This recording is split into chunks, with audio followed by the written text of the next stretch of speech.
নমস্কার বন্ধুরা, আজকে নিয়ে এসেছি শঙ্কর মাছের রেসিপি।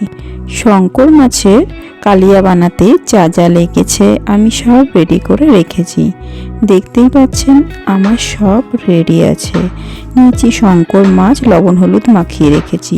আলু নিয়েছি কিছুটা ডুমো করে, দুটো পেঁয়াজ কুচি, 10টার মতো কাঁচা লঙ্কা, একটা টমেটো কুচি। নিয়েছি 1 কাপের মতো সরিষার তেল। পরিমাণ মতো দেবো হলুদ, এখানে লবণটাও দেবো পরিমাণ মতো। এখানে কাশ্মীরি লঙ্কার গুঁড়ো নিয়েছি, জিরে গুঁড়ো, ধনে গুঁড়ো আর আদা রসুনের পেস্ট নিয়েছি, চিনি পরিমাণ মতো আর শাহি গরম মশলা। প্রথমে কড়াইটা আমি গ্যাসের ওপর বসিয়ে দিয়েছিলাম। এরপর তেলটা আমি গরম হতে দেব। তেলটা আমার গরম হয়ে গেছে, আমি আস্তে আস্তে মাছগুলো ছেড়ে দিচ্ছি। দেখতেই পাচ্ছেন তেলটা একটু ভালো করে গরম করে মাছগুলো ছাড়তে হবে, যেহেতু সামুদ্রিক মাছ, নালে নিচ থেকে লেগে যাবে। দেখুন এক পিস আমার হয়ে গেছে, আর এক পিঠের জন্য আমি উল্টে দিচ্ছি। এইভাবে মাছগুলোকে আপনাকে উল্টে দিতে হবে আস্তে আস্তে, না হলে ভেঙে যাবে। এইভাবেই মাছগুলোকে উল্টে দেব আর মাছগুলোকে লাল করে ভেজে নেব।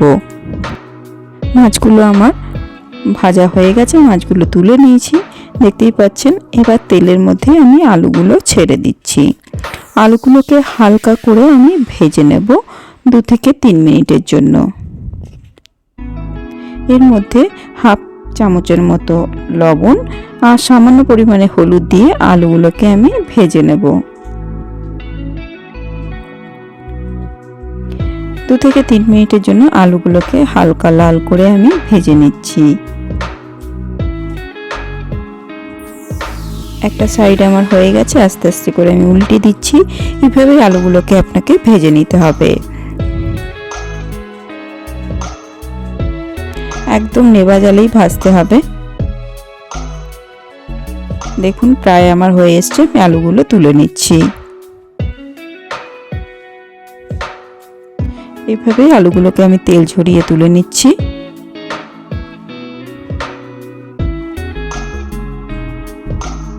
এরপর আর একটু সামান্য পরিমাণে কড়াইয়ের মধ্যে তেল দিয়ে দিচ্ছি। এর মধ্যে অল্প একটু চিনি দিচ্ছি। চিনিটা হালকা ফুটে ব্রাউন হয়ে আসলে পেঁয়াজগুলো দেব, তাহলে কালারটা খুব সুন্দর হবে। দেখুন পেঁয়াজগুলোকে আমি হালকা ব্রাউনিশ করে ভেজে নেব। এটা 2 থেকে 3 মিনিটের জন্য ভেজে নিচ্ছি। এরপর আদা রসুনের পেস্টটা আমি দিয়ে দিচ্ছি। আদা রসুনের পেস্ট দিয়ে ভালো করে একটু কষিয়ে নেব, না হলে আদা রসুন থেকে কাঁচা একটা গন্ধ দেবে। এরপর আমি 1 চামচের মতো হলুদ অ্যাড করে দিচ্ছি। জিরের গুঁড়ো 1 চামচ বড় চামচের, আর ধনের গুঁড়ো 1 চামচ। এখানে আমি টমেটোর কাঁচা লঙ্কাটাকে পেস্ট করে রেখেছিলাম, ওটা আমি দিয়ে দিচ্ছি। দিয়ে ভালো করে একটু কষিয়ে নেব। একদম নেভা জালেই কষাতে হবে, না হলে মশলাটা পুড়ে যাবে। দেখুন একদম নেভা জালে আমি মশলাটাকে আস্তে আস্তে করে কষিয়ে নিচ্ছি। এরপর কালারের জন্য আমি কাশ্মীরি লঙ্কার গুঁড়ো অ্যাড করে দিচ্ছি। লঙ্কার গুঁড়োটা আমার দেওয়া হয়ে গেছে, হালকা করে আমি নেড়ে চেড়ে নেব। দেখুন প্রায় মশলাটা আমার কষেই এসছে। এরপর আমি লবণ অ্যাড করব। এর মধ্যে হাফ চামচের মতো লবণ অ্যাড করে দিচ্ছি। বড় চামচের হাফ চামচ লবণ অ্যাড করে দিয়েছি। দেখুন কড়াই থেকে মশলাটা ছেড়ে এসছে। এর মধ্যে আমি আলুটাকে অ্যাড করে দেব। আলুটা যে ভেজে রেখেছিলাম, আলুটাকে অ্যাড করে আর একটু আমি কষিয়ে নিচ্ছি মশলাটাকে। এরপর আমি উষ্ণ গরম জল 1 কাপের মতো দিয়ে দিচ্ছি।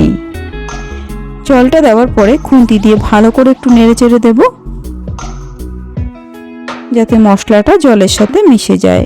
এরপরে একটা ঢাকনা দিয়ে আমি 10 মিনিটের জন্য রেখে দিচ্ছি মিডিয়াম ফ্লেমে।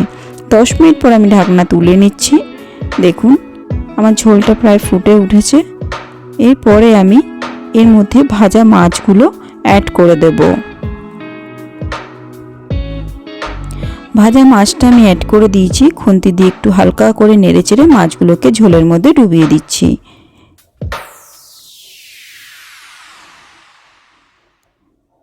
এটা প্রেসার দিয়ে নাড়া যাবে না, না হলে মাছগুলো ভেঙে যাবে। এরপরে আমি শাহি গরম মশলা 1 চামচ দিয়ে দিচ্ছি।